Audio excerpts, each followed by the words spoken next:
When I initially connected with you, I was just like, man, there are just so many things that can come about when we're talking about relationships. I know you are a licensed marriage and family therapist, and I'm a licensed associate professional counselor, and you specialize in couples and families and whatnot. But I want to broaden up the scope and focus on interpersonal relationships. I done gave you a whole intro when you were supposed to be introducing yourself, but go ahead and let the people know a little bit more about you, where they can find you, and how they connect with your services. Okay, sure. So my name is Joseph Wilson. First, I always like to tell people I love God, I love my wife, and I love the people I serve. And I'm a clinician here in Nashville, Tennessee. I'm also the host of the Unscripted podcast. And one of my main things is trying to spread just positive information and increase conversations around dating, love, self-love, and mental health. Like, I really want to increase the conversations that we're having about these things, because as we see in therapy, there's so much stuff that people are keeping in and not talking about. And I just believe in the power of communication and bonding over topics that mean something to us. And when we're able to do that, then that's how change can come about. That's how we can actually get information that's not in our own family from other people. And that's what really sparked the podcast. I have different friend groups. Not all my friends mesh and talk to each other, but we talk. And I was finding that people in one group have a solution, but the other group doesn't have it. So how do we get these two people to be able to hear that, one, the problem that they're facing, everyone is facing at some point in life, but two, how do we get the solutions from the people who actually are getting victory and having success overcoming these challenges? So I said, hey, why not just have the conversation in front of everybody? And that's what I've been doing this whole time. And my podcast is on all of the major streaming platforms. So that's just a little bit about myself.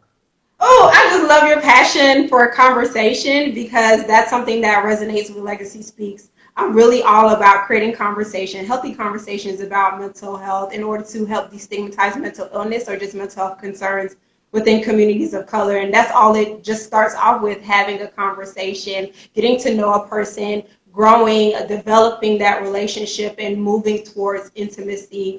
And so jumping right in, because, you got me all fired up now. Jumping right in, oftentimes when we are working towards change, there are just a number of things that we go through, right? We're trying to battle old behaviors, old thoughts. We're trying to learn how to work through and sort through emotions that we've never addressed previously before. And then we're also trying to just overcome or getting over the hurdle of becoming comfortable with the uncomfortable. How can you help, or how do you typically help your clients work through all of those unexpected emotions that come up along their wellness journey? So the first major thing is to acknowledge your own feelings. So many people have like defense mechanisms that pop up, but it's not all do that try to protect us from feeling certain things. And so whenever I have a client that may have had a traumatic event or experienced something that was very detrimental to their well-being, I really encourage them, before we start working on any tools, strategies, or interventions, we need to make it okay to feel whatever it is that you're feeling. And what I tend to do is like allow them to stop and just be. It sounds so like simple, and it's like, okay, that's not really going to do anything. I've sat in it enough. But no, what you've done is your brain is racing past it versus sitting and breathing and focusing. Wow, when I think about this event, I feel it in my chest. I feel it in my shoulders. I feel it in my head. Being aware that you are having an experience and that you are feeling things as a result of the experience, I think that's one of the biggest things, and it's one of the hardest things before we even get to processing, being aware that you're feeling something and being okay no matter what that wide range of emotions is, that all of them are okay, that all of them are telling you something about yourself, and that it's important to listen. So that's the first thing I do, is with especially unexpected stuff, acknowledge that you may be extremely upset. Acknowledge that you may be feeling sad or down, and also be willing to acknowledge that I don't know how I feel. That is perfectly okay. And when you're able to start there with this whole range of experiences being okay, now we can start to move forward and start to put one foot in front of the other as far as processing it. I think the cool thing about awareness is that it requires us to start thinking about the things that we were unaware of, right? And like you mentioned, it's all about practicality, becoming more comfortable with being fully present with who you are.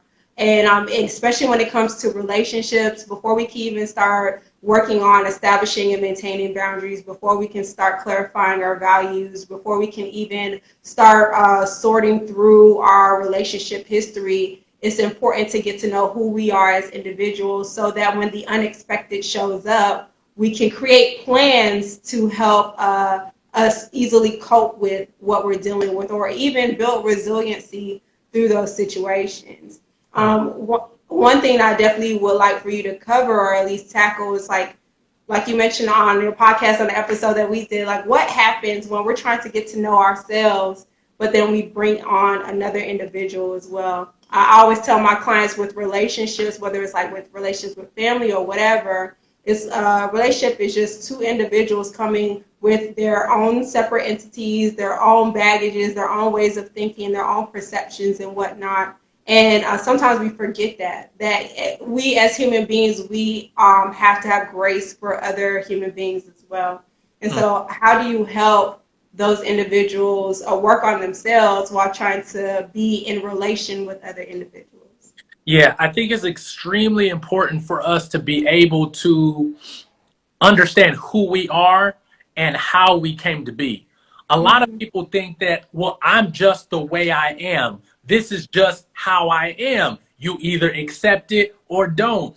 And that doesn't really push any type of connection or relationship forward. And it actually says, hey, I'm not willing to look at who I am or what I believe or what I do for the sake of this relationship. So I always tell people, like, the most important journey you'll ever go on in life is discovering who you are. And that takes stopping and looking back to why is it that I do certain things? What was going on in my childhood that helped create and form who I am? And not just looking at the bad stuff, but look at your strengths. Like, look at how your parents may have supported you in a certain way and how that benefited and propelled you to do what it is you do today. But also, we have to look at the opposite end is what were some of the things that were not as beneficial? We all have baggage. We all have family cultures and customs and things that were not always beneficial. Like, that's just how it is. Not that your family was wrong, but that's just how they were at that point, and certain things are just not beneficial to you, who you are now. So being able to stop, take that journey, look at who you are, how you came to be, and why you do the things you do will help you better articulate some of these things to someone else who has a whole different set of life experiences. So if you are unable to control what you can control and communicate how you do things, why you feel a certain way about certain things that you do, it's going to be nearly impossible to relay that to somebody else, and or even be able to understand when they try to express it to you, because you have not looked inward to say, oh, they do that because they grew up like this. I can understand that. Rather it being, why do they always do that? Why do they not see it this way? Why do they not understand this? But doing that self-discovery allows you to have insight to the whole process of understanding somebody else. And when you're able to understand somebody else, you're able to build that connection. And I think it's very important for us to even look at things from like a trauma-informed lens, right? I think people forget, okay, like not what happened to you, not what's wrong with you, but more of like what happened to you. And kind of taking on that perspective and seeing it from their side, like you mentioned, or just their point of view. I think also, too, a huge part of navigating like these relationships or navigating the relationship with self, you're working through the three cells, right? The self-image, self-efficacy, and also self-esteem. And so for those of you who really don't know the difference between the three, It's just like, okay, well, how do I feel about myself? How do I see myself? And how do I see my strengths and capabilities? And there was another thing that you had touched on as well, looking back at your upbringing. I find that sometimes clients struggle with the concept of like what I did not have growing up. And for anybody who's watching, I definitely would like to encourage you that even if you did not have that support or that love or whatever quality that you were looking for throughout your process of becoming, just know that it's never too late. You can begin to work on those things now. You can be super intentional about those things now.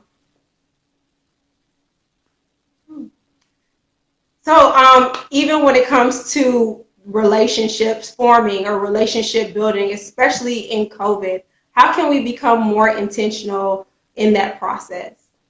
it it's always funny because so many people are trying to figure out how this works and how can we actually date during COVID. And I think it's going to require a lot of flexibility. It require a lot more communication because you may talk over the phone, but to actually meet up with somebody in person, it's going to take the other person being willing to understand what your restrictions, limitations, what it is you feel comfortable not doing so that you guys can have, so that you both can have a fulfilling experience as far as meeting each other, going out on dates and growing the relationship. Boundaries are extremely important now more than ever because I don't believe that COVID has to shut down your whole dating life and experience. But what it has done is increase the need for more communicated boundaries. Sorry, like I know I don't have anything against kissing on the first date, but in this day and time, that is a little bit different, and some people may not feel as comfortable doing that. So even if the vibe is good, even if we're like really feeling each other, normally when I would probably be willing to give you a kiss on the first date, I may not go that far just because of what we're going through. And that's with any type of like relationship. The boundaries, once expressed, they should be respected. And with COVID and all the stuff, people still want to get out, have a live date, but there are going to be boundaries that need to be put in place so that everyone feels safe and feels secure while you're still dating. I think that's become a lot more important to people as they're still trying to create, form, and cultivate romantic relationships. Like, I mean, your love life doesn't have to die, but what you do have to do is be safe and be able to communicate what you're okay with and what you're not okay with. And for those of you who are not in romantic relationships, I understand that COVID has really been something that's super unexpected, whether it's like going out there enjoying trips or going to family gatherings. That way you guys can strengthen your family relationships. There are just so many ways that you can learn how to navigate and make the necessary shifts in order for you to still find fulfillment in those relationships. So I definitely encourage you guys to practice those things as well. Speaking of the unexpected, I know when we're talking about forming relationships as well, there's a couple things that life has a way of throwing a monkey wrench out of nowhere, unfortunately. Sometimes you can deal with like chronic illness or the job loss or the birth of a child sometimes. How do we work through all of those things efficiently and effectively? I think one of the biggest things when we're talking about illness or any type of very much life-changing kind of things, one of the biggest things we can do is to educate ourselves on what it actually is, what's actually happening, what's actually going on. Because what I've found is a lot of the times, a lot of the fear is in the not knowing, not the fact that whatever happened is happening, not the fact that you got the diagnosis, is I don't know what this means for me yet. I don't know what all this entails. And even with, let's say, like like when I deal with people with different mental illness diagnoses, the biggest thing is like, okay, I have this diagnosis, but what does it mean? Like, what happens? And the first thing I always encourage people to do is let's read about it. Let's get educated on what it is that we're dealing with, whether it's a particular type of cancer, whether it's fertility issues, whatever it is, start educating yourself because that takes away some of the fear of not knowing. And knowledge, we always say knowledge is power, but now you get to also, you can have knowledge to actually apply, because a lot of what we read gives steps on what to do as a result. I know with me, and this is what's funny, like before I was even a therapist, early in me and my wife's marriage, she was diagnosed with clinical depression. This was before I was a therapist, so I didn't know what that meant. I was like, oh snap, okay, what does this mean? But Yeah. the first thing I went and did was just start reading. What is it? What does it mean? And what can I do to support somebody with it? That alone, according to my wife, made a huge difference, because Yeah.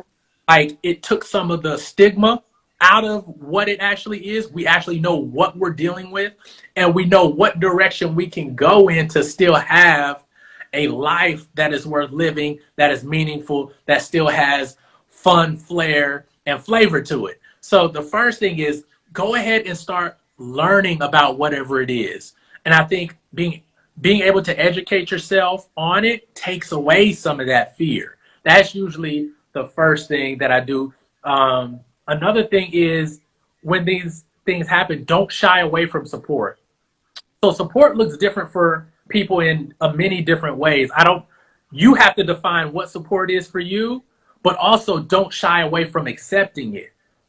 And I think a lot of times when people have a diagnosis of some sort come to them, it's easy to want to isolate yourself. You want Yeah. to, part of it is also you want to shield other people from feeling what you're feeling or the experience, but you also like want to shield yourself from having to deal with sometimes the reality of it.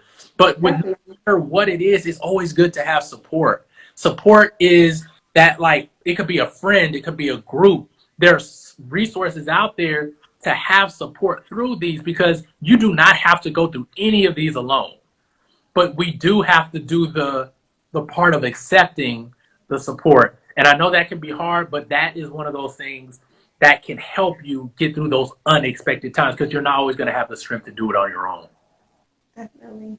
And just creating the space to be willing to be open to the experience overall. Mm-hmm. Like you mentioned, as you learn more information about it, that stuff becomes wisdom and you can learn how to apply it.